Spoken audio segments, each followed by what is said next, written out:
G.I. Joe began life as the first action figure line ever, featuring 12-inch figures of the titular G.I. Joe, dressed as an Army, Navy, Air Force, or Marine soldier.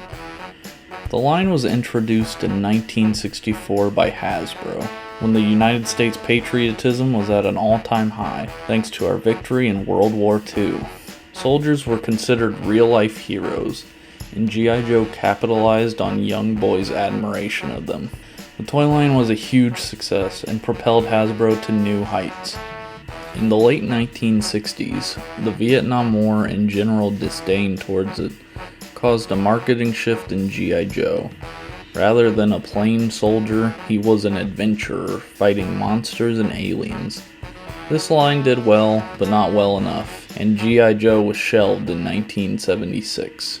In 1982, Hasbro relaunched G.I. Joe in what would be its most iconic iteration, Real American Hero. This completely new take on the series featured the military team known as G.I. Joe, thwarting the insidious plot of the terrorist organization Cobra. The toys were scaled down from 12 inches to 3 3/4 inches. Iconic characters such as Duke, Cobra Commander, Snake Eyes, Storm Shadow, Destro, and over 200 more were introduced throughout the line. Vehicles such as the Mobat and his tank sold like hotcakes. Real American Hero was supported by a comic written by Larry Hama and a cartoon by Sunbow. These pieces of media helped solidify the lore of G.I. Joe and Cobra's conflict, and are probably why the line was so successful.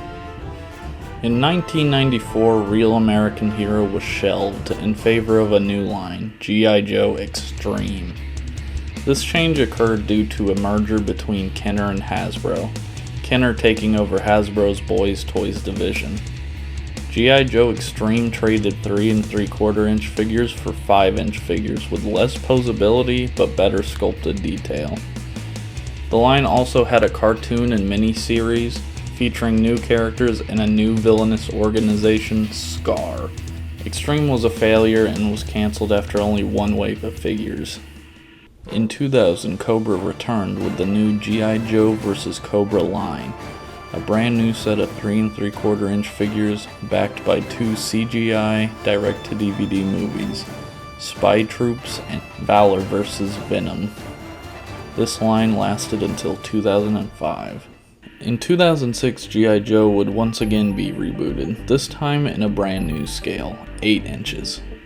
G.I. Joe Sigma 6 was backed by a new Japanese-produced cartoon with new characters as well as old. The line ended in 2007 with several waves of figures, a comic mini-series, and 2 13-episode seasons of the TV show. In 2009, efforts were made yet again to revitalize the franchise, this time with a big-budget action movie. Following in the footsteps of 2007's Transformers success, G.I. Joe The Rise of Cobra was released alongside a brand new 3 3/4 inch toy line. The movie took many liberties in creating the origins of G.I. Joe, such as Cobra Commander being the Baroness's brother. The film wasn't particularly well received by critics, but it made enough money back to warrant a sequel, G.I. Joe Retaliation, in 2013. Retaliation had a similar toy line to Rise of Cobra, featuring new characters from the movie. The movie was something of a soft reboot, killing off all but 3 Joes and introducing a more show-accurate Cobra Commander. Once again, the film made money, and a Snake Eyes Origins film is slated to come out later this year. Since Retaliation's release, things slowed significantly for the G.I. Joe franchise. That is, until this year. Yes, G.I. Joe is returning, once again in a brand new scale, with the G.I. Joe Classified series of 6-inch figures. Featuring striking new redesigns, these figures take inspiration from classic designs, as well as modern-day action movies and video games. The Classified series officially comes out July 1st, 2020, the release date of this video. The line seems to have a lot of cool stuff in store for us. I'm excited to see where it goes. The goal of the series is to tell the lore of the characters, shows, vehicles, and anything else I can think of involved with the G.I. Joe franchise. My goal is to upload a new Declassified every Wednesday for the foreseeable future.